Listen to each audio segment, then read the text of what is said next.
Dicks. So it seems Sauron has placed a force field around his missile that's going to blow up the star. Here's an idea. Why don't you beam him inside the force field? That shouldn't be too hard. Number 1. Thank you! But he still tries to talk him out of destroying the star in order to get to the Nexus. In the end, time is going to hunt you down. It's part of the truth of our existence. What if I told you I found a new truth?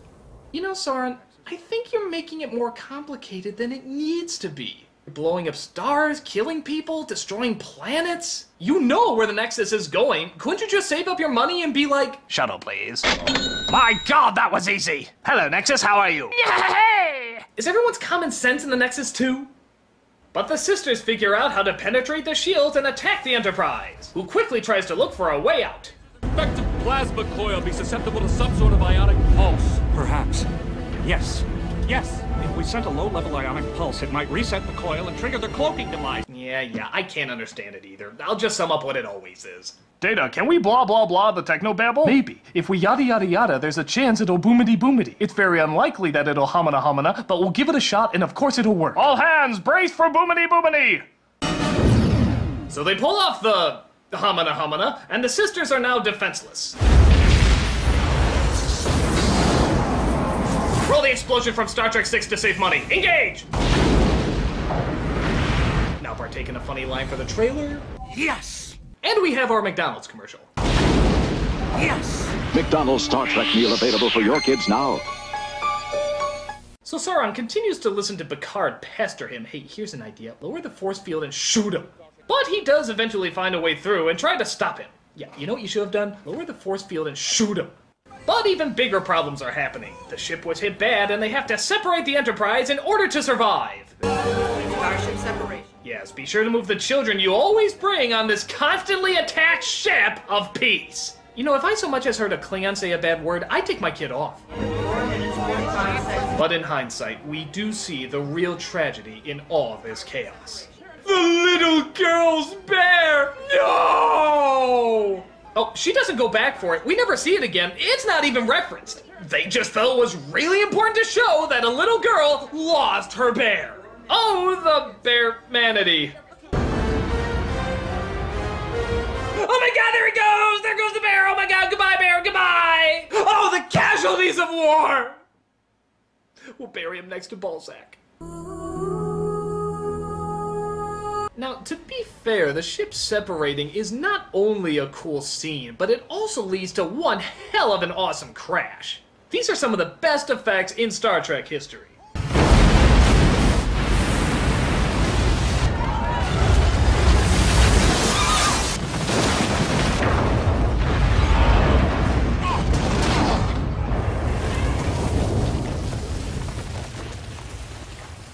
Well, that wasn't such a chore now, was it? Oh great, now I ran that out. I gotta see more movies. But Sauron does destroy the star, and the Nexus comes right at him and Picard. They get sucked into it as the rest of the Enterprise and the planet get blown apart. We then see that the Nexus is, in fact, Patrick Stewart doing another rendition of Christmas Carol? Oh, come on, guy, the tickets aren't selling anymore. Love you, Father. Love you. No, it turns out the Nexus brings to life whatever your deepest dream is. And Picard's is that his family is back to life and totally happy. But a shadow, whatever that means, of Whoopi Goldberg is there to tell him that it's not all real and that he has a chance to still go back and save everybody. Well, as I said, time has no meaning here. So if you leave, you can go anywhere, anytime. All right, I know exactly where I want to go. To the mountaintop on Viridian 3, just before Sauron destroyed the star. What? Why there? Why don't you go to where you first picked him up, or when you decided to first go out there in the first place? Fuck, why don't you go back and save your brother's family while you're at it? What's this shit about being put back in the moment you already know you lost it? What are you, a moron? Did everyone's brains just get beamed out of their heads? I have to stop him. But I need help. Yes, the most physically fit fighter the world has ever known, or William Shatner. Yeah, that'll work. I'm wondering, do you realize... Hold on a minute. Do you smell something burning? By the way, I know a great place that does toupees. Looks like somebody was trying to cook some eggs. It's all right. It's my house. At least it used to be. I sold it years ago. So, yeah, as we pretty much partake in somebody's fan fiction, Picard tells Kirk what's going on. This isn't really your house. We are both of us caught up in some kind of temporal nexus. Dill. I beg your pardon? Dillweed. In the cabinet. Behind the oregano. Behold, two of the greatest Starfleet captains of all time making eggs! Only one other thing could top off this epic pairing of awesomeness. Toast! We have toast! Ladies and gentlemen, toast! Oh my god, I just soiled myself! So, definitely kind of a strange setup, but it does lead to some interesting conflict. Kirk acknowledges that he wants to stay in his perfect past. You're a Starfleet officer. You have a duty. I don't need to be lectured by you. I was out saving the galaxy when your grandfather was in diapers. You're in diapers!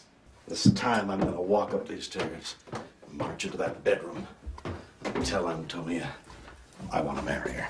Remember all that stuff I said in Star Trek V about needing your pain and how we should embrace how it makes us who we are? Total 180! I wish I slingshot around the sun years ago and pulled this off. Hello, Nexus. I love the Nexus. No responsibility. I'm gonna like it here. But Kirk starts to realize just how unreal everything is, and that no fear and no remorse is not always such a hot thing. Because it isn't real. Come back with me. Help me stop Soren.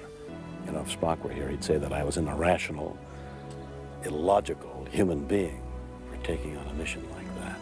Spock was going to be here, but apparently they only gave him 2 lines, and so he said, live long and suck it. That's my joke! First Family Guy, then Big Bang Theory, and now you critic! Oh, come on, there's enough memes on the internet. What else have I stolen from you? Well, how about my voice for Big Delicate moment? Well, it's not like you really need the residuals or anything. Got me there. So Kirk and Picard go back and try to stop Sauron together. You do realize that if you never go into the Nexus, you'd never be able to come back and do this properly. And here's another thing. It looks like things are going awry. Why don't they just let Sauron continue with his plan and let the Nexus hit him? They can just go back and try it again, can't they? Hell, they can do this for all eternity if they wanted until they get it right. It's not like anything of major importance is lost this time around. Just Captain Kirk.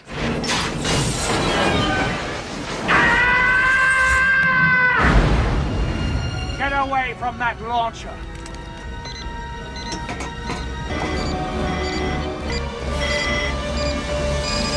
I just wanted to go to the So Kirk is lying under a bridge dying as he says his final words. We made a difference.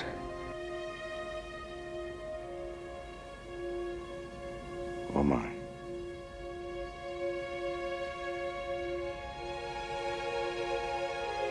That's right. Captain James T. Kirk, with his very last breath, did in fact do a George Takei impression. Oh my. You win, Georgie! You win! So he buries him under some rocks. Not sure if they get him later or anything. And the shuttle comes to take Picard back to his ship. Oh, it will be good to see the ship once again. Oh, damn it! Number 1, I gave you 2 orders while I was gone. Don't blow up the ship and don't sleep with anything. I thought the latter would be more probable. But as we look through the wreck, Data finds one survivor that he holds very close to his heart. Spot. Spot will live. So the ship is destroyed, but the Trek lives on, as they beam themselves out and make their way back to space dock. Got Farragut. What'd you call me? 2 to beam up.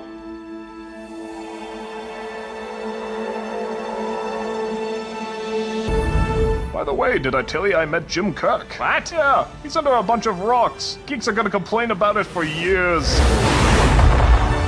So that's Star Trek Generations. It makes no sense. And that really is the biggest problem of all. I can overlook some of the annoyances as it does have some real good powerhouse scenes later, but the plot threads are so nonsensical that it really does distract. It's all over the place. Some parts are good, some parts are bad. I'm glad I saw it, but it could have been a hell of a lot better. But hey, on the plus side, Star Trek month is almost over. I have only one Star Trek movie left to review. Do you know what that means?